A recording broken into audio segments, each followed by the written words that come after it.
The soft flicker of candlelight traces Countess Elizabeth's face. She squints at her reflection in an ornate mirror before her. But the expression on her face is not one of pleasure, it's one of disappointment. She is displeased with the woman staring back at her. Despite the face belonging to her, she hardly recognizes it.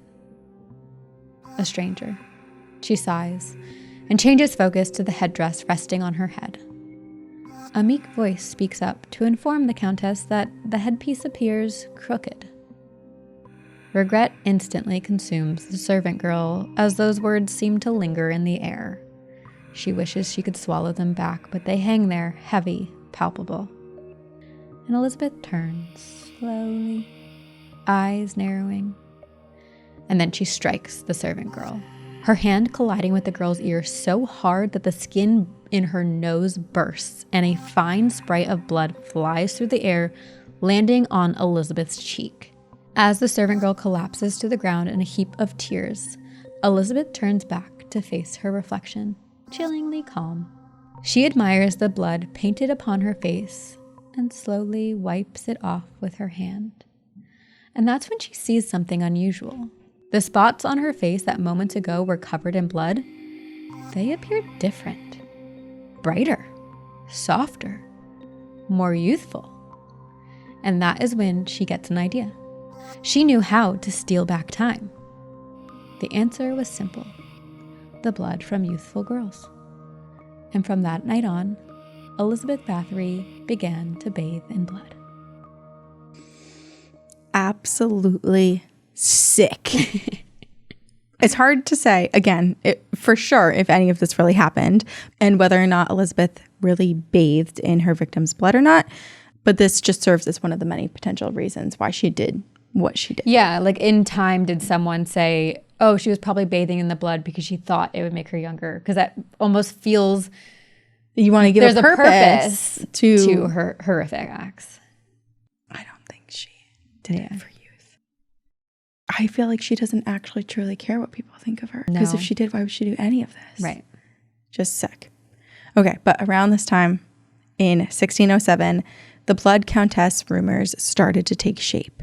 Apparently, Elizabeth was obsessed with her appearance, and it was known that she would go into these like fits of fury where she would smash mirrors in the castle because she wanted to look more beautiful, more youthful, and she was so upset at the image that she saw reflected, and she would do anything to improve her looks.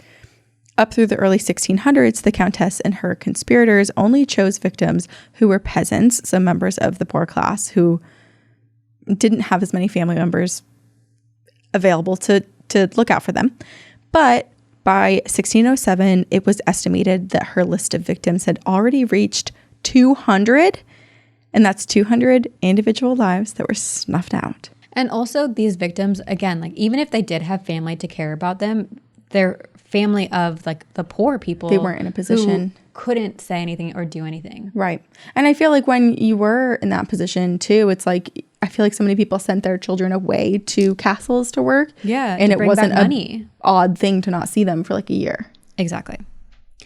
But then in 1609, everything changed because Elizabeth lost one of her greatest accomplices, Anna Darvulia. She died of a stroke, which sent Elizabeth into a spiral of anger and panic.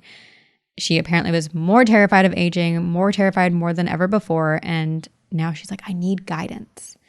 And again, according to legend, Elizabeth turned to black magic. Elizabeth started meeting with a forest witch who would perform spells for her. And it was this witch who gave the Countess a new idea. The blood of the peasantry was not going to be strong enough for her anti-aging potion that she so desired. What she really needed was noble blood. So Elizabeth employed her 4 servants to start looking for girls from more well-to-do families. And to accomplish this, the group of servants had to search well beyond their own town of Cheda. So part of this had to do with her growing reputation as a violent, terrifying person. They were like, ooh, too many people know some rumors. Let's go far enough that no one knows who you are, or at least anything personal about you. So the servants searched far beyond their town, going as far as Vienna, Austria, to seek out aristocratic families who had not heard anything about Elizabeth. This group of girl catchers would sell the families on lies. They would tell their parents like, hey, you should send your girls to this finishing school. They're going to learn from a great noblewoman in Europe. And it was like this really attractive thing where it's like, okay, people are going to study under Elizabeth and she seems so like great. Like totally. And so this was a really attractive idea for so many rich families. And they very happily just sent their daughters to go live with Countess Báthory in her home. Little did they know that they were really sending their daughters to their graves. To catch every terrifying moment, subscribe to @Crimehouse Studios on YouTube. Because this time, you're not just watching the horror, you're understanding it.